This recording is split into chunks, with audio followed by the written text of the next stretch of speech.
Hello all, and thank you for picking me up on this street corner of the internet. My lady friend and I recently went on a trip to shoot some film in the seaside town of Carnarvon in Wales. Yay! Secret techniques.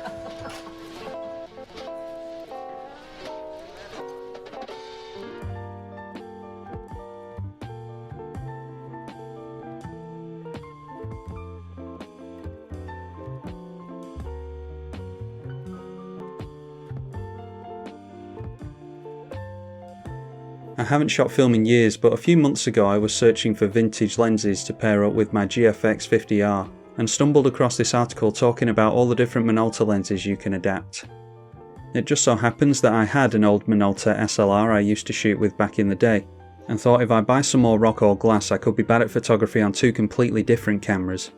Anyway, fast forward to today, and I have a decent little collection of Minolta glass and paired it with this Minolta SRT 100X and a roll of Portra 160. And Helen shot some Kodak UltraMax in her dad's old Minolta Dynax 500 SI, because we're Minolta bros for life. It was enjoyable going out and shooting together because it's not something that we get to do very often. Typically she's a photographer's widow who spends her time waiting around for me for what feels like an eternity, only to be disappointed in how distinctly average things turned out. Which is what I imagine our wedding night will be like. As you can see, it's not exactly an ideal day for photography. The clouds are making the sky about as interesting as a modern video game.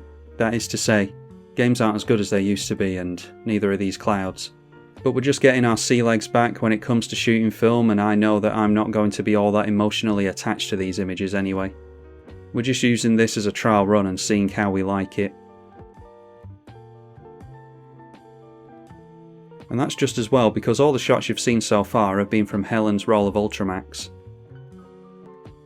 I haven't shown you any of my shots yet, because it turns out the shop I went to process the film didn't know what the hell they were doing, and totally balked my roll of Portra 160.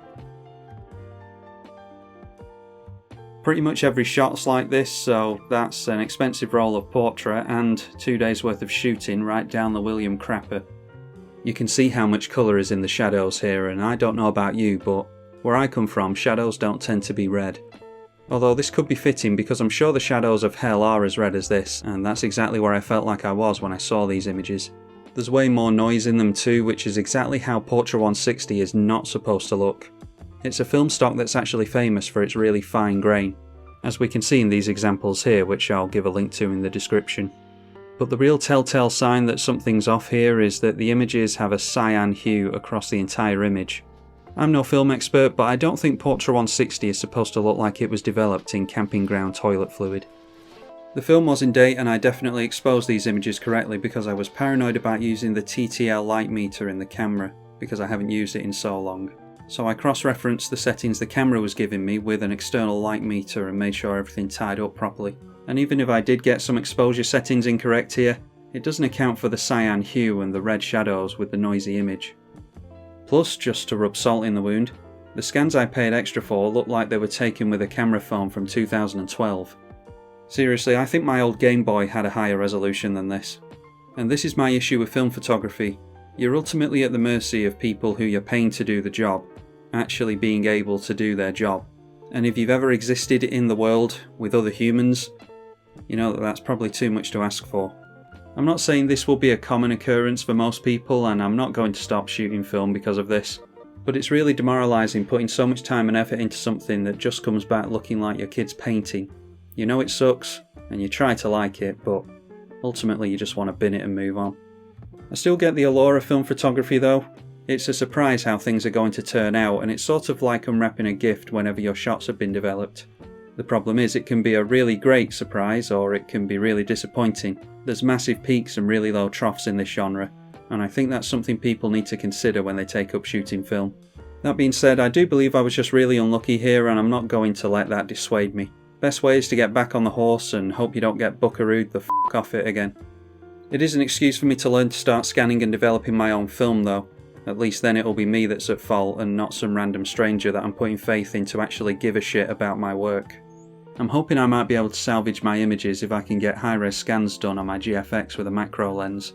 If I'm really lucky, maybe the images were developed correctly but just scanned and printed by someone who wanted to spite me that day. Luckily I did shoot some GFX a little bit on the evening we arrived, and on the day of our departure too. So I do have a couple of images that turned out okay at least.